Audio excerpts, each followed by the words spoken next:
Assalamualaikum warahmatullahi wabarakatuh. Welcome to the webinar on food security and poverty in Indonesia. This webinar is held by Center for Indonesian Policy Studies, or CHIPS, in collaboration with Forum Kajian Pembangunan, or FKP in short. My name is Patricia Kando, and I'll be the webinar's host or moderator. We hope you are all doing safe and healthy in the midst of this pandemic. As you know, the pandemic has indeed affected us in many ways, and one of them is Indonesia's food security. Concerns about it have heightened. Millions of Indonesians have lost their income. And meanwhile, many provinces experience food shortages and food price increases, and the rural population becomes the most vulnerable. In this webinar, with our speakers, we will discuss further about this through their research and experiences, and also discuss possible ways and policy implications to safeguard the existing systems. We'll be hearing a lot from Felipa Amanta and Iqbal Wibisono from Center for Indonesian Policy Studies, John McCarthy from Australian National University, and Jorde Yasmi from International Rice Research Institute.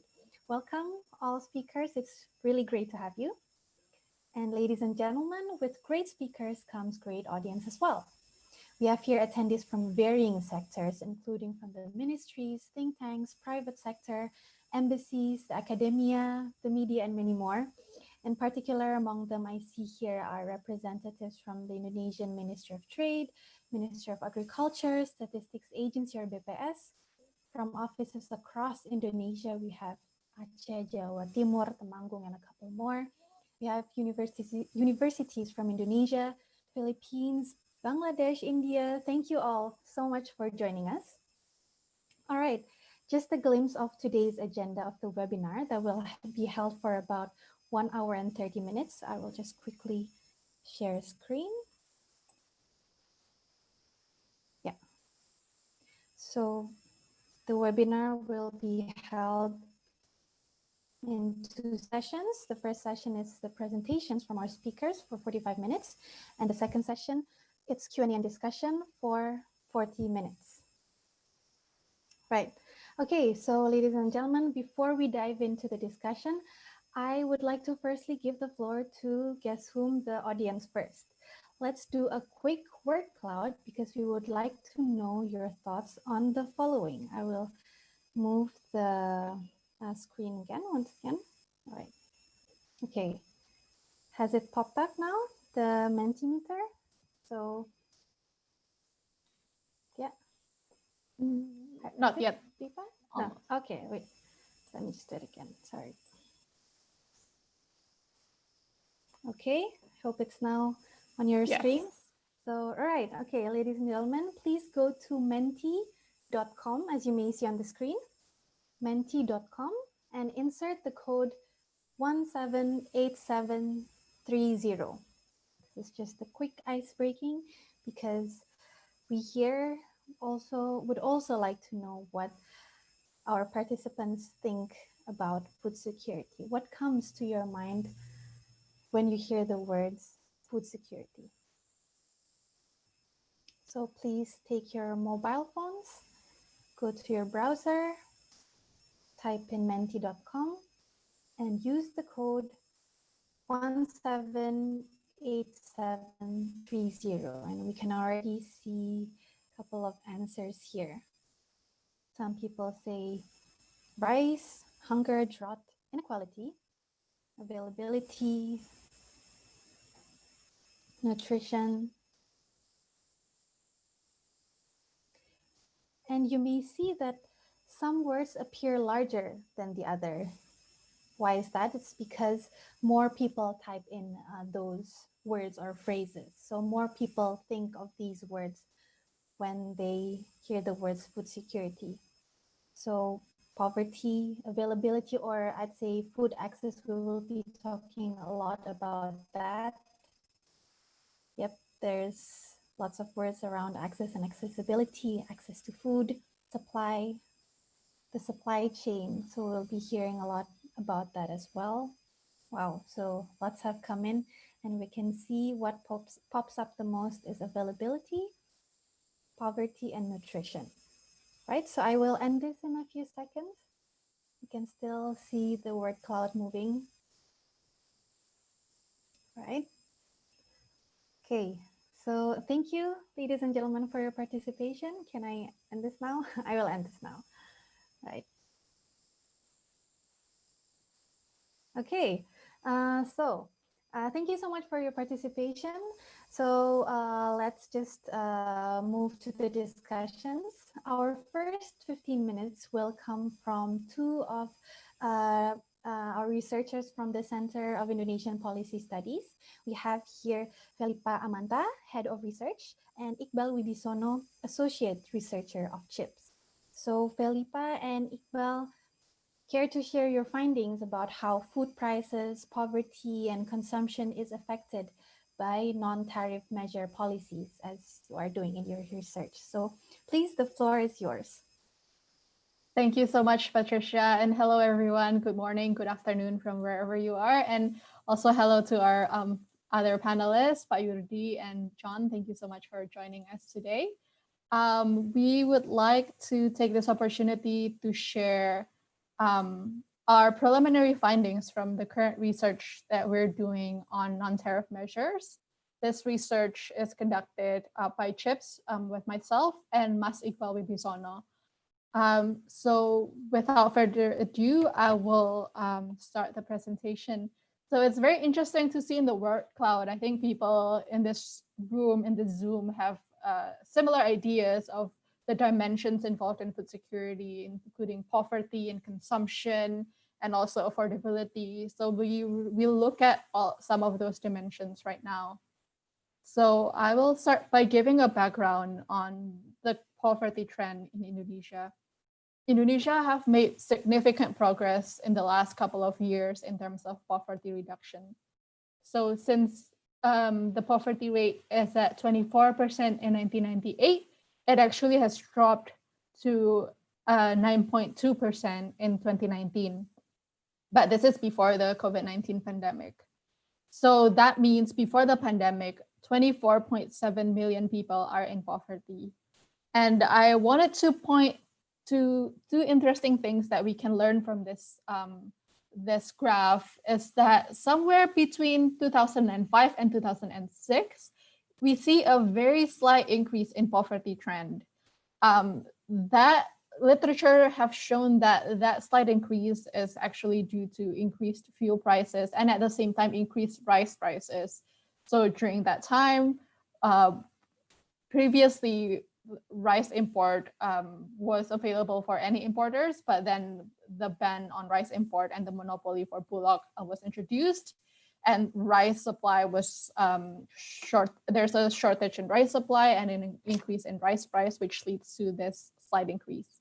The second trend I want to show is that there's actually a slowing down in terms of poverty reduction since 2012. So poverty reduction rate have been slowing down. You see that more flatter slope going down there. Interestingly, also with this COVID-19 pandemic, we are expecting the worst now. So a recent study by Smeru, which has just been published, cited or estimated that poverty rate is estimated to bounce up to 9.7%, or even worse, to 17.99%. So that means with this COVID-19 pandemic, 1.3 to up to 23.4 million more people is at risk of falling into poverty. And COVID-19 is really threatening to undermine and wipe away the progress of poverty reduction we have made in the past couple of years. And poverty has direct significance to consumption because when people are poor, they cannot afford to eat healthy and nutritious food. In the 2019 Global Hunger Index, Indonesia ranks 70 out of 117 qualifying countries, and we're actually still in a serious level of hunger, with an estimation by the Asian Development Bank that about 22 million people are still enduring hunger, and and about 27.67% of children under 5 is still stunted. To dive into some of the more dimensions and more indicators of food security, we look at another analysis by the Economist Intelligence Unit on Global Food Security Index. This looks at not just in simple terms of hunger and stunting, but this looks at the dimensions of food security, including affordability, availability, and quality and safety. Indonesia have made slight progress. So last year we ranked at 65th, but now we rank at 62nd. So a tiny progress there, but we're still far below other neighboring countries in Southeast Asia, such as Singapore, Malaysia, Thailand, and Vietnam. And this is largely because we have a very low ranking in quality and safety.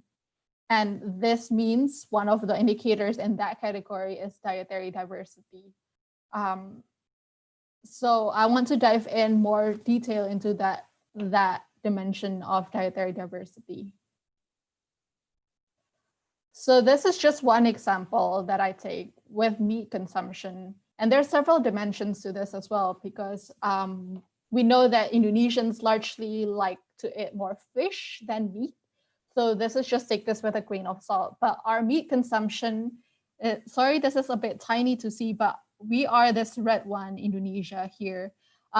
We have among the lowest meat consumption in the world, consuming few poultry, just about 7.6 kilograms per capita per year, and even fewer beef and veal, 2 kilograms per capita per year. Just as a comparison, Malaysia, just our neighbors to the north, consumes 48.7 kilograms of poultry meat. So that's quite a huge gap. And likewise with fruit and vegetable consumption, our consumption is still below the World Health Organization's recommended amount of around 200 grams per day. So why is that? Why is it that our meat consumption and also our fruit and vegetable consumption are generally way lower? One of the reasons is because many people in Indonesia cannot afford a nutritious diet. If you're in Indonesia, you know well that beef is a very expensive product. You see beef as an expensive, luxurious commodity that you only eat during celebration. And Indonesians dedicate about 48.55% of their expenditure on food and beverage. So they would shift that consumption to rice, grains that are more fulfilling. So here we see that nationally, about 38% of people cannot afford a nutritious diet.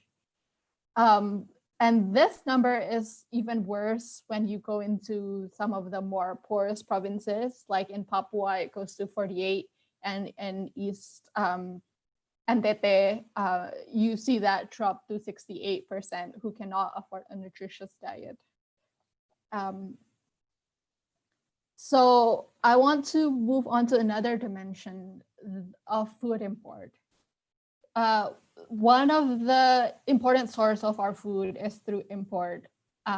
We see here on several commodities, we import about 100% of wheat, about more than 90%, close to 100% of garlic. And meat is also one of those that we rely on import. About 28.4% of our beef comes from import. At the same time, food import is highly protected, especially with non-tariff measures. Non-tariff measures is gaining prominence as Indonesia engages in trade agreements. So tariffs have come down, but on the other hand, non-tariff measures have increased. And what I mean by non-tariff measures are all of those other trade measures other than ordinary customs tariff that can have an economic effect on international trade by changing the quantities or prices or both. So some of the examples, just to give a better idea of what NPM is, it includes sanitary and phytosanitary measures. So these are very important things that we need to ensure that the food we import are safe. We need to ensure that they're hygienic. There are also technical barriers such as testing, certification, and then pre-shipment inspections. And one of the bigger things here in Indonesia is we also have quota. So we have quota system that you can only import a certain amount of food. So those are the types of NPM. Right now, as I said, we have an increasing number of NTM. Just between 2015 and 2018, just from the Ministry of Agriculture, they've actually introduced 47% more regulations that give NTMs. And so right now, as of last time I checked was yesterday, but we have about 433 measures covering the food and agriculture. And a lot of them are in SBS, as you would expect. So a lot of the safety component of food, but also we see a lot of technical barriers and quantity control. So what does this look like in real life? This is just a case study of the process to import beef. So first you get a recommendation from the Ministry of Agriculture, then you get a license from the Ministry of Trade, then you move on to pre-shipment inspection in the exporting country. And then once it enters here, it has to go through quarantine clearance, and it has to go through the BPOM, or the National Agency for Drug and Food Control, and then it has to go through custom clearance. And all of these steps have requirements, oftentimes redundant and overlapping. But there's just a wide array of requirements necessary to get food into Indonesia. The implication of all of these non-tariff measures have been the food price has increased. So you see on top, the blue line looks at Indonesian beef prices, and bottom one is international beef prices, which looks at Australia and New Zealand beef prices. We see that there's a divergence in the prices between domestic and international. And this is because non-tariff measures introduce artificial scarcity, and also they carry compliance costs associated with the food import. So with this, now our beef price is significantly higher than international price, which goes back to my previous point, makes it harder for people, especially those in the lower income, to afford beef. Some of the literature review we used for this study, as I said, it creates artificial scarcity. And it also is associated often with delays in issuing import license, leading to supply shortages and skyrocketing prices. For example, just this year before Lebaran, we have skyrocketing garlic and sugar prices because the import license was delayed. And also there's compliance costs associated with it. The SPS requirement is equivalent to about 7.6% tariff, and even higher for animal products. And food and agriculture importers reported that a lot of those non-tariff measures are associated with delays, with arbitrary bureaucratic red tapes, unusually high fees and charges, and etc. And the last point, it also imposed an effective rate of protection between 33 to 41% of food and agriculture products, essentially meaning that even if domestic producers raise their price to 33 or 41% higher, they can still compete with international market. So that got us interested in what are the effects of removing non-tariff measures then on poverty, inequality, and consumption. And with that, I will give to Mas Iqbal, who conducted some of these data analysis and methodology. Mas Iqbal, please share with us what your research has been doing so far. Well, thank you, Mbak Pipa, and good morning, everyone. So now I'll quickly explain my study methods and results. So in our study, we use the Susenas 2015 dataset, which is a nationally representative survey conducted by the Indonesian Bureau of Statistics. So by using the Susenas data, we can get detailed household expenditures such as food, housing, electricity, and utilities, and so on. This information can be used to get the expenditure function to measure the poverty and inequality. So we use the quadratic most ideal demand system, or AIDS model, to estimate the consumption change due to the price change caused by the NTM, and we specifically also would like to see the KR, the KR scenario, the KR reversal scenario. So by using the quadratic edge model, we can measure the on price elasticity and the cross price elasticity, which is based on the socioeconomic status of the household. This can be used to estimate the new consumption after the price change. So this consumption can be used to compare the poverty incidence and inequality with or without the NTM reversal. So we revert next. So we refer to Mark's study in 2017 on nominal rate of protection on meat and rice product only. So we would like to separate our simulation by with only 2 product simulation. So based on this result, we form these scenarios. First, in box A, we measure the initial condition of poverty and inequality. Next, we estimate the poverty and the inequality if there is no NTM on rice. And the third one, or in box C, is we do the same thing in NPM on meat. And then we combine the rice and meat scenario and measure its effect on poverty and equality. Then we did the same thing in the KR scenario as pictured in the box E, F, and G. So the results are as follows. So this is our preliminary results. So as you can see that all of the signs are negative, which means that the poverty rate declined in all scenarios. The effect of the NTM and KR is larger in the rice scenario than in the meat scenario. And also the negative signs are also shown in inequality in the lower table. But the effect on the meat scenario is very small in reducing inequality. Next, the effect is also consistent for both poverty in urban and rural areas, but the effect on inequality differs, where we see a very small rise in inequality in rural areas in the meat scenarios. Okay, next. Then we broke down the effect by regions. So as displayed in the table, the decline in poverty is greater in the rural area than in the urban area. The greatest reduction in poverty is evident in Papua and Nusa Tenggara region. Next. And now we are looking at the effect on poverty in Indonesian 5 poorest provinces.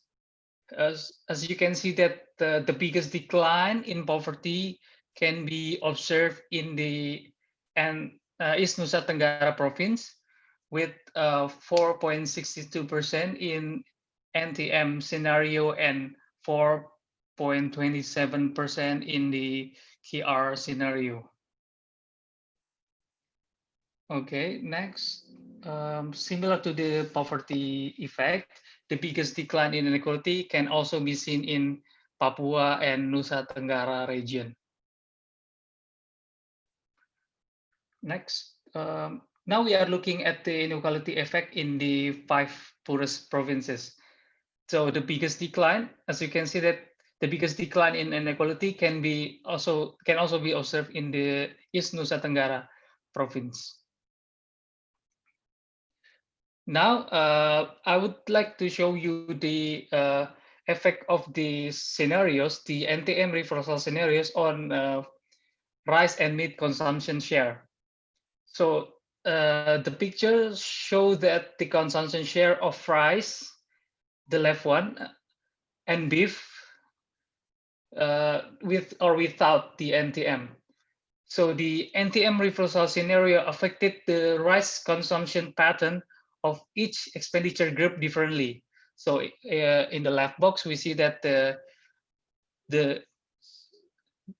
blue one is the initial share, and the red line is the NTM reversal scenario. So the poorest group, while the poorest group increases the consumption, the richest group decrease their consumption share due to the NTM removal. And the poorest group will increase their consumption while the richest group allocate their expenditure on other expenses. We argue that this pattern is evident because rice is a necessity good, which means that everyone has to consume it. And when the price of rice is high and the poor cannot afford it, they have to substitute the rice with inferior or cheaper carbohydrates. When the price of rice has lowered, the poor cannot afford it, and thus they move away from the inferior goods to consuming more rice. So the NTM, meanwhile, the next book shows that the NTM reversal scenarios increase the meat consumption share in the expenditure group. And lastly, I would like to tell you that this method's limitation is that this is the only the welfare effect on the consumption share that can be estimated by this model. And this is only a short-run effect. In the long run, the production side will change because of the policy change. However, the method is still useful to estimate the behavior response of price change to expenditure. Next. So, however, this is only a preliminary result. So if you have any suggestion regarding our studies method or result, that would be very, very helpful. And Thank Mbak Pipa, you, please. Mas Iqbal. Just want to sum up what Mas Iqbal has said. I think the conclusion of these findings are that NTM reversal scenario, which means that we reduce the NTMs, remove them on both rice and meat, reduce poverty significantly. But the effects on inequality are somewhat varied. And in terms of effect, the rice reversal reduce inequality and poverty significantly, while meat, as we expect, because not many Indonesians eat meat in the first place, then the reversal scenario, sorry for the technical problems, but meat and the reversal scenarios are very small. In addition, out of the different NPMs, the QR, or the quantitative restrictions, meaning the quota, contributes to most of the effect, both in terms of poverty and inequality. And to have some policy implications for this, we recommend two things to consider. The first one is to streamline non-tariff measures on food and agriculture. We're not advocating to remove them altogether. We know that a lot of non-tariff measures are necessary to protect the consumers, to ensure that food that comes into Indonesia are safe and hygienic. But we do advocate to streamline non-tariff measures to make sure that they're not redundant and there are no unnecessary barriers to trade. And the second recommendation is to introduce automatic import licensing system to replace the current one that has the quota system. So the automatic import licensing system means that any importers who are able to fulfill the technical requirements and the sanitary requirements will be able to import food, instead of currently where the system, as I mentioned, you have to wait for SPI, or the Surat Perizinan Import, or the import license from Ministry of Trade based on their discretion. So those are our conclusions and policy recommendations. As Mas Iqbal said, this is preliminary results. We welcome any feedback that you may have, or any suggestion, or where we can take this research further. We would really appreciate that.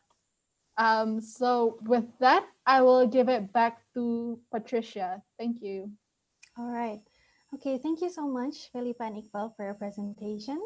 So, ladies and gentlemen, Pipa and Iqbal have touched a bit on the situation in the poorest provinces in Indonesia, as I saw. So, I would now like to welcome our second speaker, John McCarthy from Australian National University.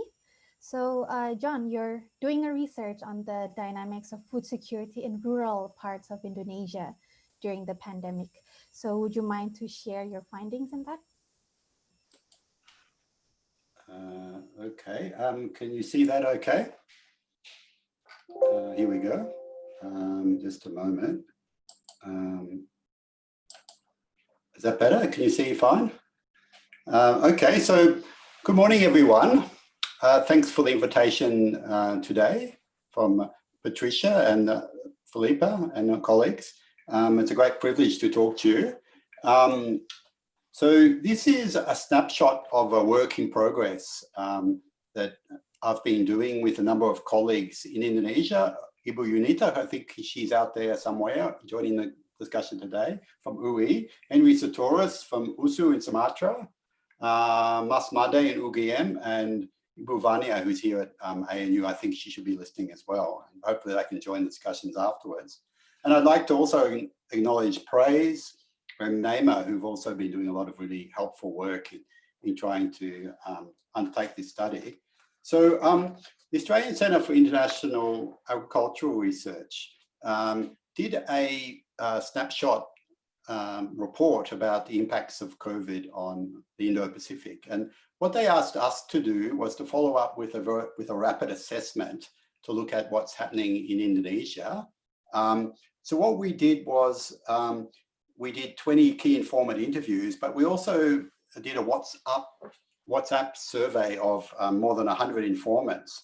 And then we also went into regional newspapers to try and see what local journalists are saying about Indonesia's COVID experience and how it affects food security. Okay, so it's quite an elaborate report we've been trying to write, so I probably can't do it justice, but it's still in the preliminary stage. I'd be interested to hear people's perspectives on what we're finding.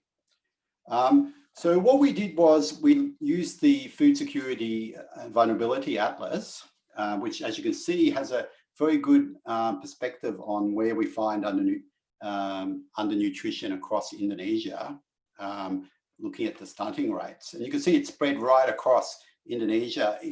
Everyone usually focuses on Eastern Indonesia, but you can see in this map, there's considerable pockets of food insecurity or stunting in Western Indonesia as well, particularly in Kalimantan and in Sumatra.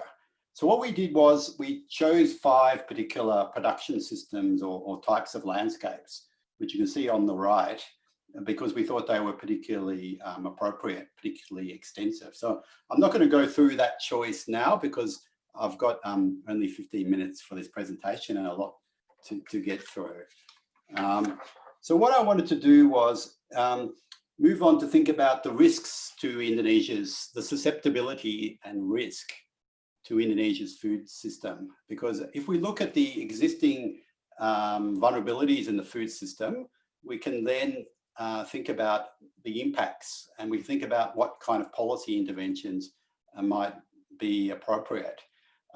So as we saw in the first presentation today, Indonesia's had this, been very successful in reducing poverty, but we get this problem of persistent stunting, which points to the ongoing problem of nutritional insecurity in many areas of Indonesia and what they call the triple burden of undernutrition, which is, obesity and lack of nutritional balance in people's diets and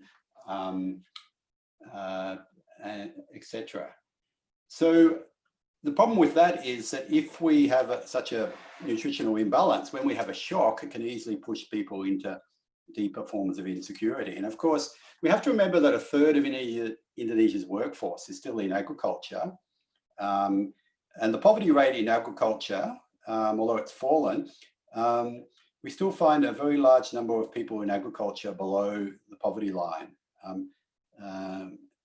So the second thing we need to look at is Indonesia's structural deficit in rice, which I'm not going to talk about because it was already covered by the first speakers. The fact that Indonesia is always trying to balance its ability to produce enough rice with its ability to import.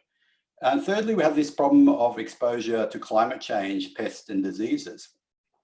Now, this is really significant. For instance, one report suggested that a 30-day delay in the onset of the wet season decreases rice yields by between 6.5 and 11%, prolonging the hunger season or the pacek klik in many parts of Indonesia. So we can see that climate change in this last summer, our Australian summer, we had terrible bushfires in Australia, but in Indonesia, you had very late harvest due to the same climatic phenomena. So we're all in the same boat. We're facing very difficult problems with climate change. And looking forward, there's some quite scary predictions of rice deficits due to the ongoing impact of climate change. So I won't dwell on that any longer, but we're looking forward into this next coming season. You will see in the newspaper all these reports of kemarau basah, but there's also reports of a prolonged or deeper dry season followed by a La Nina event. But in any case, what these reports suggest is that the production season has been pushed later, and there could be a period of a long wait until the next harvest. So this is also a particular problem. The fourth one is particularly pronounced in oil palm landscapes, where we get the shift to non-food crops, land shortages with large numbers of people working as buruh harian lepas or daily wage labourers, and large parts of Indonesia, in the rural context, people are net food buyers. So smallholders have become commercially orientated, and as they use more land for commercial crops, they've got less available for food crops. So when a shock comes along, this makes them particularly vulnerable. The next point, number 5, is the dependence on labour markets, off-farm work and remittances. So if you look at rural people, they get around 49% of their income from off-farm activities. So they're already highly diversified. So if incomes from these off-farm activities fall, it makes them particularly vulnerable, where at the same time we get a reduction in demand for agricultural products. So their agricultural income goes down. And this makes family nutritional intake particularly vulnerable to shocks, particularly when migrants or lose their jobs overseas, or labourers in Jakarta or wherever they go, seasonal workers, have to come home without any income. Sixth one is the forest transition.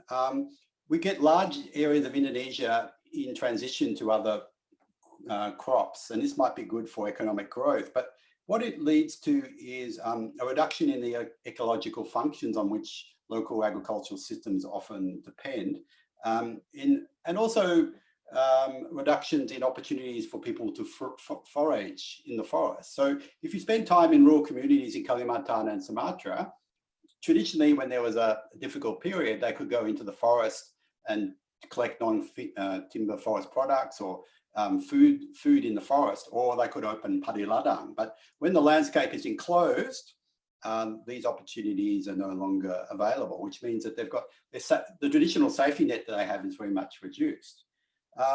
Number 6 is number 7, exposure of women. So there's a lot of evidence to show that women's access to paid labour and to agricultural income is really critical to nutritional outcomes because of their role in the household. So when we find women exposed to price shocks or shrinking labour markets, it has a pronounced impact on nutrition. And we see this in many parts of Indonesia, or at least we can see evidence of it, where, for instance, people in the informal sector, women working, producing snacks and things like this in rural Java, have been particularly hit. Number 8, now this is, it's not all bad. I don't mean to paint a very completely depressing picture here. In rural Indonesia, communities have considerable coping capacities. So you can read all these stories about neighbourhoods helping each other, villages finding ways to do things, exchange, bartering emerging in all these rural contexts, people falling back on all sorts of indigenous forms of subsistence. And then we get the Indonesian state has pursued a whole lot of interventions, including these quite sophisticated protection systems. So these are really good, really helpful, but the question is, to what degree do they stop people falling down into deeper forms of poverty, especially if this crisis goes for a long time? The state budget is going to be very much stretched. Not just in Indonesia, we also face this problem in Australia and elsewhere. How can we sustain our assistance to the poor during a very deep crisis. And apart from that, there's the problem of actually reaching the poor. It's very difficult, especially the new poor. They're often not in the database, the centralized database. So there's a real problem there.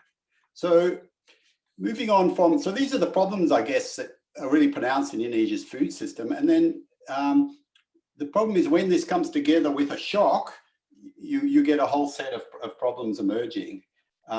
So what we can see, I wanted to go through our preliminary findings, and then I don't have time to go through our case studies, the 5 case studies I talked about, but if anyone has any questions, we can discuss them. And Ibu Yunita and Ibu Fani are also in the audience for the parts that they played in the report. So moving on to our findings, we've got 8 main findings. I'll just run through these. I'm sorry it's going to be a little bit quick, and I hope you can follow my Australian accent. But if anything's unclear, just ask in the question and answer. So the first finding is that the COVID-19 crisis has had a profound impact on livelihoods. These impacts are variable, they're evolving quickly, and they're highly dynamic. So the pandemic is combined with what economists call a supply to demand shock to upset the balance in Indonesia's food system. And this is a multidimensional set of impacts, which is very difficult to capture. So what are the distributional effects of the shock? So the impacts of the crisis are highly differentiated. By that I mean all different people are affected in different sorts of ways. Vulnerability and risk are often specific to particular production contexts. For instance, upland areas will have different vulnerabilities to lowland areas, and oil palm compared to rice growing areas. So the impacts vary across geographical and production contexts, and also across class, gender, and ethnic lines. So the impact very much depends upon how the crisis affects a particular production system. So households, what we found was that households who have very specialized sorts of livelihood, or in other words, are heavily dependent on a single commodity, amongst those most badly affected. So for instance, oil palm producers, if the price of oil palm goes down by 30 or 40%, or rubber producers, if the price of rubber goes down like it has, or fishermen who face often a 50 to 60 or even a 70% fall in the price of fish in some places, these people are particularly badly affected. Those dependent on precarious wage labor like buruh harian lepas, are also very vulnerable. And those without land can't go back to subsistence livelihoods. So people who have subsistence capacities, in other words, ability to grow their own food, are going to be less impacted. But those who are integrated into value chains that have been highly disrupted or are in very vulnerable positions in those value chains are going to be more highly impacted as well. So to sum up, what we see here is a partial breakdown in entitlements. So in some places we see production crises, particularly in Nusa Tenggara, where there's been some crop failures, but for the most part, it's really a decline in labour, in demand for labour, and in possible opportunities to sell your products or to trade. So it's not really a question of supply. And so there's enough food, I think, still available. The issue is rather how can people access nutritious food, particularly the newly poor. So what are the main drivers of this crisis? Point 2. So we have the partial shutdown, the PSBB, the social distancing, the restricted movement of labour, upsetting supply chains and value chains, affecting the storage and distribution of food. And the second main driver is millions of people losing their jobs and having difficulty meeting their daily needs and are no longer able to afford food as much. So there are various scenarios. We heard in the earlier presentation about how this could impact Indonesia. The third point is Indonesia has highly fragmented value chains. What do I mean by that? Another piece of jargon, I'm sorry for that. Food products pass through multiple levels of buyers and sellers across the food system. And many food systems are highly disrupted because there's so many people involved. When we have these shutdowns, logistics problems, a lot of people fall out of these systems.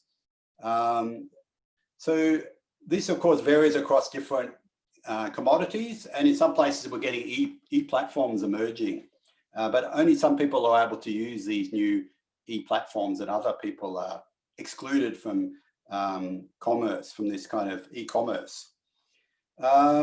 Okay, number 4 is the fall in commodity prices and the terms of trade for farmers. And the people producing estate crops are particularly badly affected.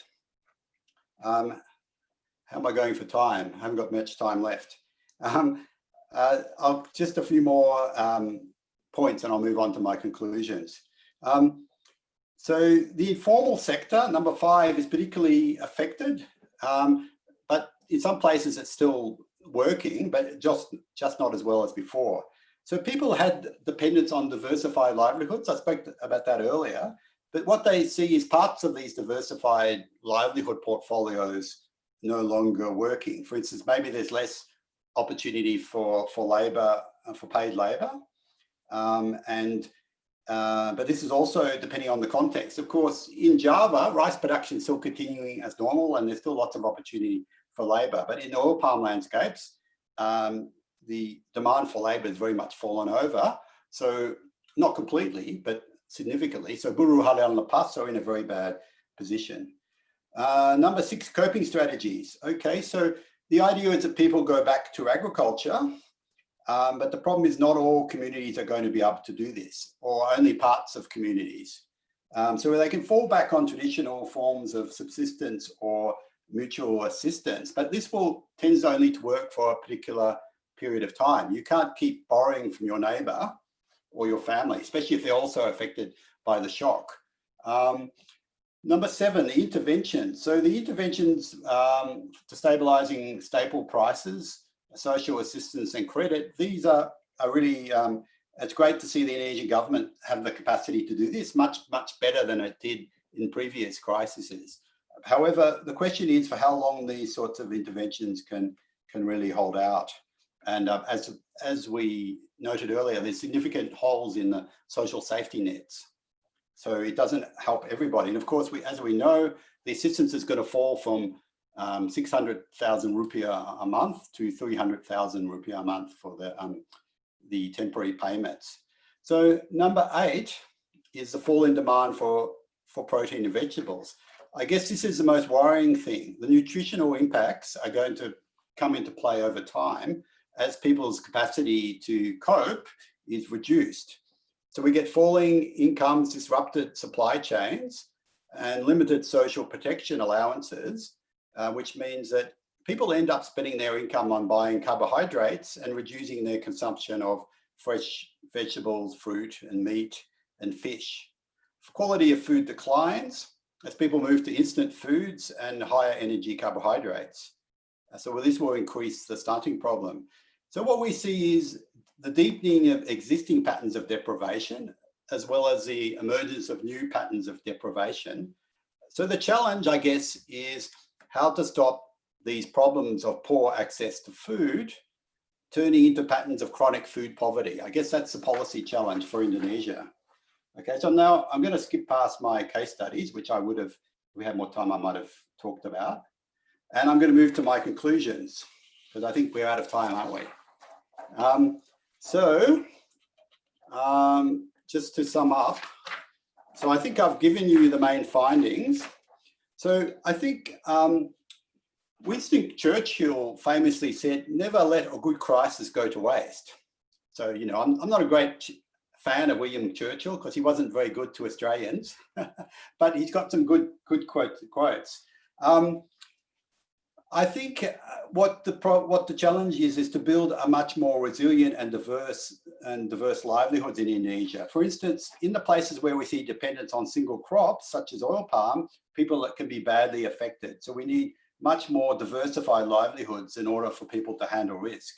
Secondly, we need local subsistence practices to be supported, to become a critical focus of policy, so that we can help people in times of crisis. And of course, crises are coming with climate change. So we really need to think a lot about how we can do this. We need more diverse diets. In many parts of Indonesia, they had diverse diets. but they've turned more and more to rice and to cheap foods. So the question is how to get them back to using things that they can grow locally. Next point is supporting heterogeneity in agroforestry livelihoods and crop diversification. How can social forestry support food security? We could grow food in all palm areas and in rubber landscapes, but this would need a rethinking land tenure and opportunities for people to do that. Helping smallholders to face climate change and ecological risks is clearly critical. Developing regional responses. So provincial governments, because Indonesia is so diverse, it's very hard to think about Indonesia at the central government level. So what might work in Papua might be very different from what might work in Aceh. So we need regional responses that really make use of local institutions and knowledges, rather than one-size-fits-all approaches. Finally, social protection needs to address the vulnerabilities in local contexts. For instance, when people have a pacek click, we should be ready for the food security interventions. Rather than if we've got a centralized process, we can't tailor our solutions to the local context. And finally, we need to think beyond production. In Indonesia, we like to think about production of rice, and that's very important, but that's only one aspect of a really well-functioning food system. And of course, I can see a lot of policymakers have already thought about many of these problems and have solutions for them. But for instance, if you spend time in rural Indonesia, you can see all the local people consuming jajan, the little snacks, and it takes an enormous amount of their income. So what are the policies to try and address this consumption of poor nutrition? And finally, we need policies for dealing with the emergence of e-commerce and developing much more resilient food systems. Anyway, these are just our preliminary conclusions. So I'll be interested to see what people have to say and how we might be able to sharpen them and think it through a little bit further. So thank you very much. All right, thank you very much, John. So, ladies and gentlemen, we've heard about food security and poverty in Indonesia, including specifically the rural parts from John, Pipa, and also Iqbal. And now we will adjust our geographical lenses a bit and see from the regional point of view, from that of Southeast Asia. And for that, I'd like to call upon Dr. Jorde Yasmi, or Pak Jorde. He is regional representative for Southeast Asia of IRI, or International Rice Research Institute. He'll be talking about safeguarding food systems in Southeast Asia amid COVID-19. So please, Pak Jorde, the online stage is yours. Thank you very much, Bu Patricia. Can you hear me okay? Yes, yes. And your okay, slides thank you very much. Okay. Yeah. First of all, I would like to thank CHIPS and organizer for inviting me to give my brief presentation on safeguarding food system in Southeast Asia amid COVID. I also would like to recognize the presence of the head of IRI's Indonesia, Dr. Hasil, and a couple of colleagues at IRI Philippines, the headquarters. Assalamualaikum warahmatullahi wabarakatuh. Greetings to all of you from Phnom Penh, Cambodia. While waiting for my slide, I would like to recognize the previous presentations, which have built up really strong points on the impacts of COVID in Indonesia. So my task is to give a little bit bigger picture in the region on how we can go about safeguarding our food system. Next, please. So in this presentation, I will be talking mainly three important questions. The first one is, what are the impacts of COVID-19 to food systems in the region? Secondly, what have been the responses so far to safeguard food systems in Southeast Asia? And last but not least, what are ways forward that we can consider to ensure the sustainability of our food systems? Next. There are some good news to start with.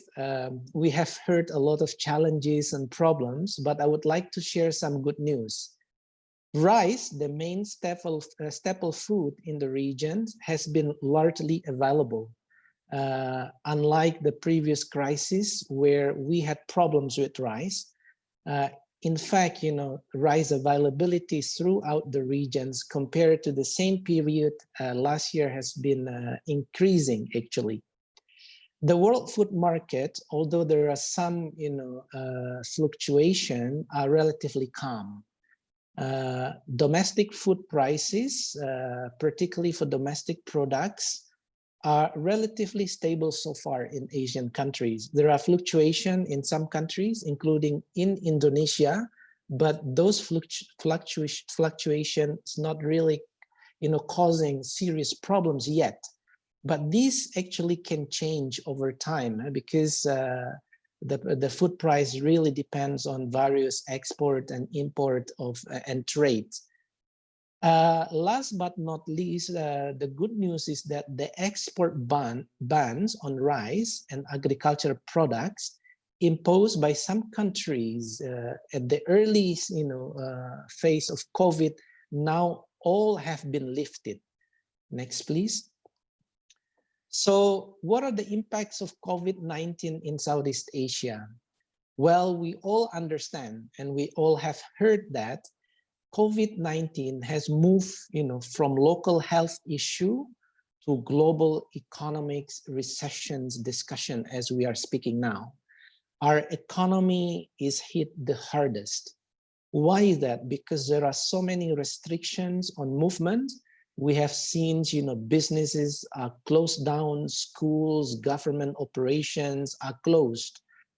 Tourism and hospitality in this part of the world are probably the two sectors that are actually heavily impacted, and they are quite significant in terms of the region's GDP. A lot of jobs being lost, and that causes a lot of economic hardship. And this region, particularly countries like Philippines, Indonesia, and Vietnam, are relying on remittances. People are sending money back to their countries from working overseas. And then the World Bank's actually forecasted that the reduce of remittances for this year could be as high as 20% or more. Just to give you an idea, the remittances is really important for Philippines because it is actually 10 to 11% of their internal GDP. For Indonesia, the remittances from overseas that we receive from our migrant workers and professional overseas is about $9 billion to $10 billion. So this is a very important part of Indonesian economy. Next, please. Just to show you the graph of the Asian GDP growth, in 2019, the green bars there, Asian countries have been growing quite steadily, in the range of 4 to 7%. However, for year 2020, for this year, because of the COVID crisis, the GDP growth will contract significantly. You will see that most of the countries will have negative growth, with some exception, for example, for Brunei Darussalam, because Brunei still export large amounts of oil. Next, please. Just looking at the Indonesian foreign trade in the period of January to May, if you look at this graph, both the export, the green bar there, and the import for the same period of last year have been declining. So our export in Indonesia declined by almost 6% so far, and our import has declined more significantly to 15.5%. Next, please. In terms of the tourism, as I said before, tourism is one of the sectors that is hit very badly by the COVID-19 crisis because of the travel restrictions. Thailand actually have more than $91.5 billion revenues from tourism last year. Likewise, for many other countries, including in Indonesia, tourism contributes a lot to the economy. So COVID-19, as we see from many news and also from various analysis of the UN, it will be catastrophic in the short term for tourism sectors in the region. It will rebound back once the travels bans have been lifted. Next, please. So the question now is, who are those vulnerable people? I think John and Ibu Pelipa have already mentioned this, but it is important to highlight a number of these most vulnerable groups. The first one is the poor, those people who go hungry to bed each night. Yeah. In ASEAN, we have about 61 million of them, or 9% of the population. Some countries still have relatively more poor people than others. For example, the Myanmar, Laos PDR, and the Philippines, they have more than 20% of their population still living below the national poverty line. The second vulnerable group are those people who have lost their job. And recent estimate by ADB suggests that 5.3 million people have lost their jobs so far, but this is in the formal sectors. As we know, our economy is largely depending on informal sectors. So there will be more people losing their job in the informal sectors. We don't have the number, unfortunately, but the number could be doubled or tripled from the formal sectors. The third vulnerable group is those people who return home. Those people who previously worked in Jakarta, Manila, or Bangkok have to return to their provinces and villages. They become a new burden of the society or of the rural economies. And last but not least, we also have to pay attention to women, particularly pregnant women who have now less money to buy nutritious food, or lactating women who, to feed their baby. Children are also another vulnerable groups because, of the declining in economy, because of the reduced in income or loss in the job of their parents, will probably have to eat less nutritious food. Next, please. So what has been the responses so far in the region? Previously, we have heard that there have been some, social protection measures by the governments, including in Indonesia and elsewhere, by distributing cash directly to their population to support them with the hardship. There have also been, an increasing amounts of initiatives to increase access to loan, particularly for small and medium enterprises. There have been also direct food distribution, including in Indonesia. Voluntary schemes emerge, for example, support family from family to family, the public donation that has been, done in many countries. I already mentioned the response of export bans, particularly Cambodia and Vietnam. For some period of time, they impose export ban on white rice and several other agriculture products. But fortunately, it was temporary, and now such export bans have been lifted. Another interesting response has been the increase in the use of digital platform. And if you can see the graph to the right of the slide, people are now becoming more media savvy. They have, they've used more social media, video streaming, like what we are doing now, instant messaging, and interestingly, also in agriculture, e-commerce. People are now selling their food and food product online, including the increase in the use of online food delivery system, like what we have in Indonesia, like Gojek or GoFood. Next, please. So there are basically, to summarize, 4 main challenges of COVID-19, aside from the health challenge, particularly to the food system. The first challenge is increased risk of food insecurity, particularly to those vulnerable groups that I already mentioned. The second challenge are changes in the consumer demands. We see now people tend to cook at home rather than going out to restaurant for dinner.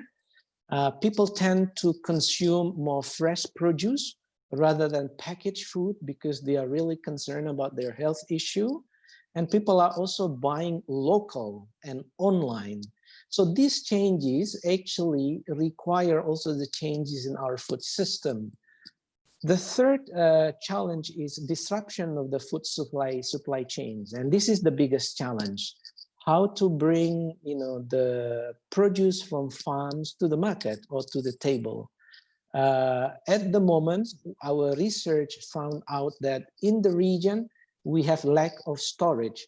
So when crises like this emerge, and then where you have a very weak distribution channel or green channels, then many of those food could be wasted because it cannot be stored for so long. So the issues of logistics and storage are very important. There's also an issue of labor. If you look at the countries like Malaysia and Thailand, they are really heavily dependent on labor from other countries. In Thailand, for example, they use a lot of labor from Cambodia, Laos, PDR, and Myanmar, including in agricultural sectors. Now they had to return to their home countries. The problem will emerge for this or the next planting season that is now already starting. Domestically, there are many checkpoints as well imposed. So domestic labor cannot actually move freely as in the past. So this will have some impacts to our production. I have mentioned about the inequalities among women and children compared to others in our society. Next, please. So the next important question is, how do we safeguard our food systems in this crisis? First is that we have to ensure that food is available. We are talking about the quantity of the food, yeah? So to make sure that food is available, we have to produce enough. We have to maintain our production system. So to do that, we have to also ensure that access to input like labor, fertilizer, and machineries are available. The second aspect is food accessibility. And this is where the major concern is at the moment. Can actually people access the food? In some instances, if not most, that food cannot be transported timely because of the logistical infrastructure being impacted. So this is an issue that we can discuss, of course. The other problem or issue that we need to focus to safeguard our food system is food affordability. Can people buy food with the income they have? Can people actually have enough income to buy the food? If the price is increasing, most probably they will not be able to purchase the food that they need. Next, please. So I would like to share with you, beside this research, IRI has also done a lot of studies and analysis. The first thing is we have released various policy papers surrounding the ongoing crisis. We have actually doing forecasting or outlook studies. We have put this in the website, and I'm happy to share this if we have time. We are doing at the moment country assessment globally, including in ASEAN, on the impacts of COVID-19 on our rice agri-food systems. IRI is working with countries and development partners and research institutions to ensure our food systems are safeguarded and disruptions are minimized. We are working also with ASEAN through SOM-AMAF, ASEAN RiceNet, by exchanging information, capacity building, and policy dialogue. Next, please. So conclusion and a few ways for us to think what can be done. Yeah? First is that safeguarding our food systems amidst crisis is critical, because if we cannot safeguard our food system, we will have bigger catastrophe. Yeah.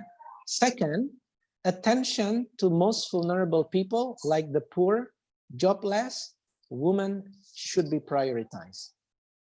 Third, building resilience is key for our future food system. And John already mentioned this. So how do we actually build a more resilient food system, anticipating that similar or bigger crisis could emerge in the future?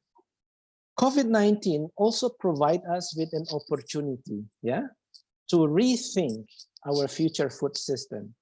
What kind of future food system do we envision in the region? So in every crisis, as John already alluded, there is a silver lining out there. There is opportunity out there. Last but not least, well-informed policy supported by research are important. We need to continue dialogues like this with government so that they know, accurate and science-based information for decision and policy. Thank you for that. And sorry for the background because my helper is coming to clean my house. Thank you. All right. Thank you very much, Pak Jorde. So thank you to all panelists, and we will now move on quickly to the question and answer session. So once again, to our participants, you may put your questions in the Q&A box. And if your question is already represented, simply vote for the existing question. So for the first question, I would firstly like to give to the CHIPS team, to Pipa and Iqbal. So we have here from Zarina from the Ministry of Village, and Ibu Ida Ayu from public health practitioner is also talking about the same thing. They are particularly highlighting about the importance of food diversity, especially for rural areas with limited access to education. How can we enhance their knowledge and perspective about having diversity of food? How can we let them know really that food diversity is essential? So please, Pipa or Iqbal. Sure. Thank you so much, Patricia. And thank you, Bu Ida Ayu and Bu Zarina, for the very important question. And I think it's a question that many people in the question and answer box are interested about in terms of food diversity. I think from our perspective, food diversity is indeed very important, and that includes encouraging consumption of local food. I think some have mentioned in the question and answer box, like tuber crops and yams and just local food. Even the Ministry of Agriculture in Indonesia have started encouraging that through their program, the Pengembangan Pangan Lokal, or empowering local food diversity. But we look at rice in this study just because of the prominence that it still has until now. Research by Prof. Bustanul Arifin on the trend of food consumption in Indonesia estimates that rice is still a dominant staple food. Even in Eastern Indonesia, it's actually gaining prominence. And it's predicted to keep increasing in the next couple of years. But that's not to say that we want to push everyone to eat rice.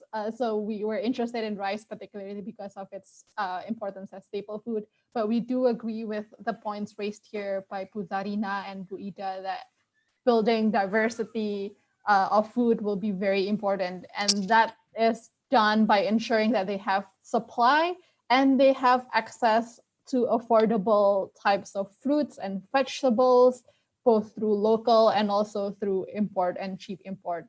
So Mas Iqbal, do you have any other addition? Well, I looked at several questions about study research. Mostly, I will answer about the about the question around the dataset and the methods. So Pak Hasil Sembiring asked about the elaborating more why the effect is more in the rural area than in urban area. For now, that we only can answer that it's because of the elasticity of elasticity of demand in the rural area is greater than in the urban area. But that is a very good question, and we will dig into that, and we will, of course, write it in the paper. And another question is from Pak Zulfikar Fatur Rahman. So the detailed Pak Zulfikar asked us about the detailed percent change in rice and meat consumption under the NPM reversal scenario across income group on the last slide. So 5 minutes ago, I looked at the data and measured the average change in the rice consumption, and the rice consumption is actually changed around 1.5% in the 20% of the poorest household. But I haven't measured the meat consumption change. I think that is all, Mbak Pipa and Patricia. All right, thank you, Pipa and Iqbal. And next, I would like to pose a question to John McCarthy. So, John, we have a question here from Iwayan Tambun from FAO Indonesia, who is asking about dryland farming, because he says that the food security and poverty for the farming families are okay, they are mostly related to farmers who are dependent on dryland farming. So therefore, the government policies need to give more attention to provide and support dryland farming instead of focusing on providing support to the rice fields. What are your thoughts on this, John? I would agree with that. I think it's important to pay attention to the dryland areas, and including in doing our analysis, we came across a lot of discussion in regional newspapers about going back to padi ladang. But obviously those dryland systems are also very vulnerable to climate change. So I should say that the vulnerability is in dryland areas, but also in other sorts of production systems. So I don't think you could just focus on dryland areas, but for sure, rice is very important, but many of these other production systems also need a lot of attention. Did you want me to answer a few of the other questions? We can, I will let you know about the other questions if we can move on to the other questions. So thank you for your answer for that question. So if I could give the next question to Pak Jorde. We have a question from Bapak Andre Suryanta, and I see there are others also who asked about this. I think Ibu Intan Kirana. They're stating that, Pak Andre is stating that being an archipelagic country, Indonesia actually has smaller land area compared to other successful agricultural countries. And we also have bigger population. So in regard to this, what do you think of swasembada pangan, of food self-sufficiency? Is it really possible? Is it really necessary? Yeah, thank you for the question. This is a very important question. I think the COVID-19 pandemic has exposes the vulnerability of our food system, including the first one is the availability of food for everybody. So I think what will happen is that many countries now will strive as much as possible to be self-sufficient in their food. That's a trend that I'm expecting. Why is that? Because the long value chain of food from farm to tables seems to be very, very vulnerable. In every node of the food chain, if you have disruption, it will impact a lot the entire food chain. So for Indonesia, for example, Indonesia last year produced enough rice, yeah? Meaning that what Indonesia produced enough for the whole consumption of the country.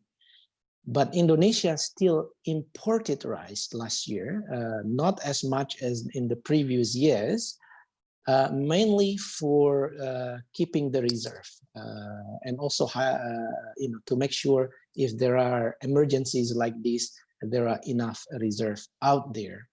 But not for many other products. Unfortunately, Indonesia is still importing sugar, for example, meat. Yeah?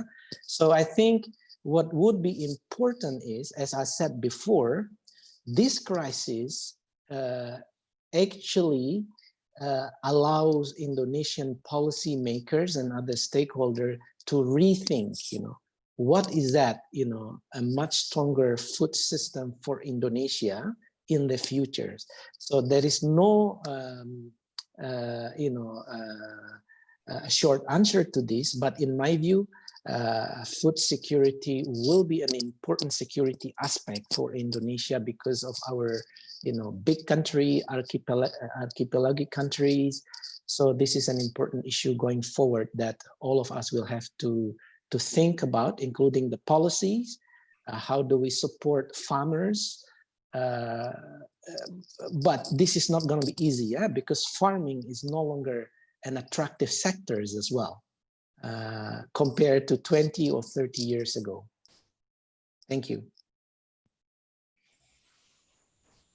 Okay, thank you so much, Pak Jorde.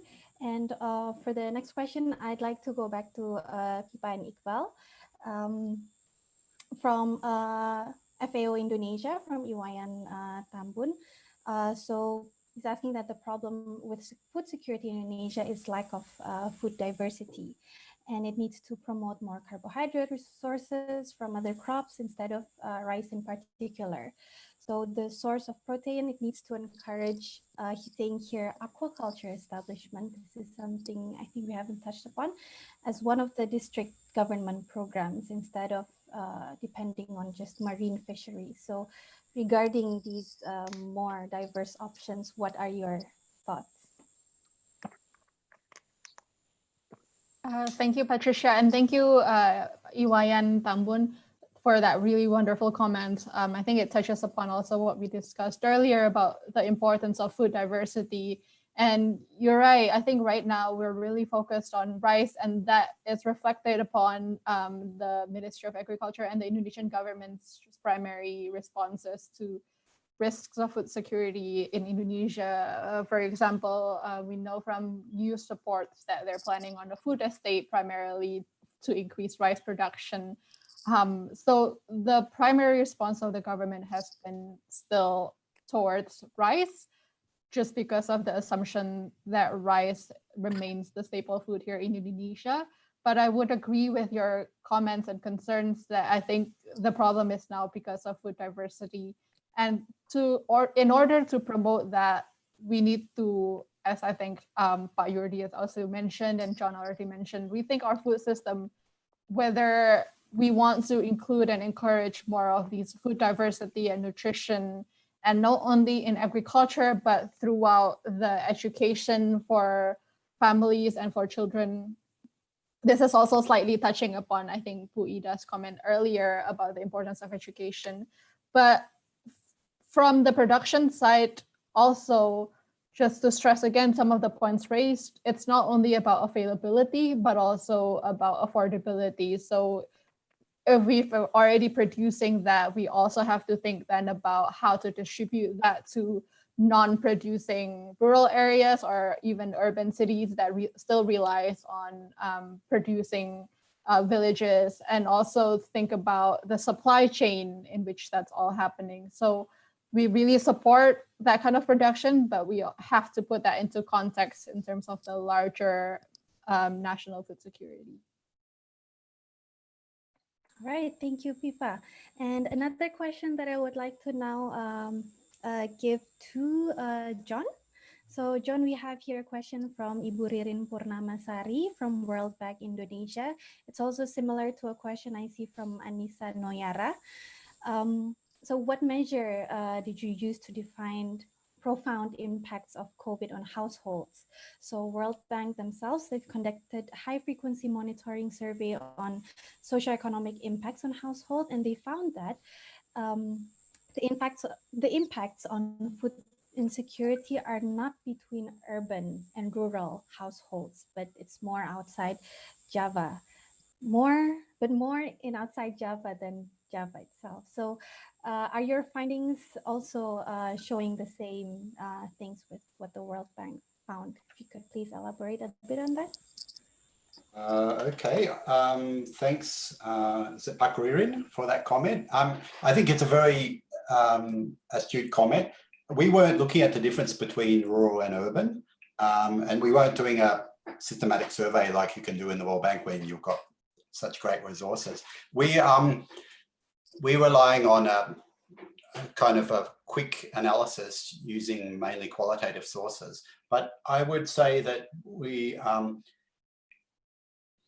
I think there was an impact early on, and I heard this in some of the earlier webinars, that the impact on agriculture would be very low of the COVID crisis. But what we find is that it's quite substantial. And I'd agree that it seems to be much less in Java than in outer island Indonesia, because you can look at the figures on terms of trade. The terms of trade for rice farmers haven't declined like they have for commodity producers in outer island Indonesia. So I would agree with you about that. The significant collapse in prices in commodities in outer island Indonesia is very concerning. And I think part of that is thinking about what kind of food systems we might have in outer island Indonesia. The many areas of outer island Indonesia, I'm not sure that the rice production system is going to work. So I think there's considerable rethinking that needs to be done. Largely, I think it's hard to think about food diversification from a top-down policy direction. We probably need more research to think about what might work in a lot of those landscapes. Going back to what people traditionally did, there's a lot we can learn from that. Thank you. Right, thank you very much, John. And I think we have time for just one more question. It's almost 12 o'clock. So the last one, I give it back to Bapak Jorde. And the question comes from Ibu Chatri from DFAT. So Pak Jorde, the government is applying the new normal approach now. How do you think this would further affect the food systems and consumer demand? And what factors do you think need to be anticipated regarding this? Yeah, I do understand that the Indonesian government has opened up again for major cities that were under PSBB for some times, although there are a couple of cities that are still implementing it. I think with the reopening up, what we will see is that people will get back to their jobs. The economy will run again, although relatively slowly compared to the previous, prior to COVID situation. So this means that people will have more money in their pockets. What I would anticipate is that the first priorities of these people would be to ensure that their family food availability and sufficiency will be prioritized. So that's the first one. The second priority is that this will also allow them to pay back their loans. Many farmers and also workers in Indonesia are actually indebted through loans. Either to buy their inputs like fertilizers and machineries, or people who live in the cities to purchase their houses or cars. So they will be able to do that. So these are the most the highest priorities for them. Does it mean this is good for the food systems? I think in the way, yes. Because there are a lot of people in the food system that are involved in this. People who are working at the farm levels, intermediaries, and also the consumers. However, I do have a particular concerns because this will also increase the exposures of people to the health issue. So how do we actually balance this? Because in the long run, if workers are becoming sick, becoming agents of transmission of COVID-19, the whole food system will again be shaken up. Yeah. So I think there is a need there to balance, opening up of economy and also staying vigilant on the health issue. Thank you, Patricia, and thanks for the question. Yeah. Okay, thank you very much. So I will end the Q&A session here. Ladies and gentlemen, we hope the discussion overall was fruitful to you. Thank you once again to our speakers, Felipa, Iqbal, John, and Pak Yurdi. And thanks to Forum Kajian Pembangunan, or FKP as well. You can see subtitles here. It's from the FKP team, who's been very awake in listening to our conversation and typing it in for you. And ladies and gentlemen, we had 310 participants from Zoom and YouTube. So thank you very much for the enthusiasm. And for more of our policy discussions and events, please do stay updated through our social media channels and websites, where we also publish our research briefs. And I will just share screen one more thing for you before we end it. Talking about the next event, we will hear, is it showing up now? Yeah. So next week, exactly 1 week from now, we will have another event with FKP on growing Indonesia's presence and role in future global value chains. So feel free to register here and listen to the discussion. So I will end the webinar here. Thank you all and hope to see you in another one of our events. So have a great Thursday and have a good lunchtime also. Thank you all.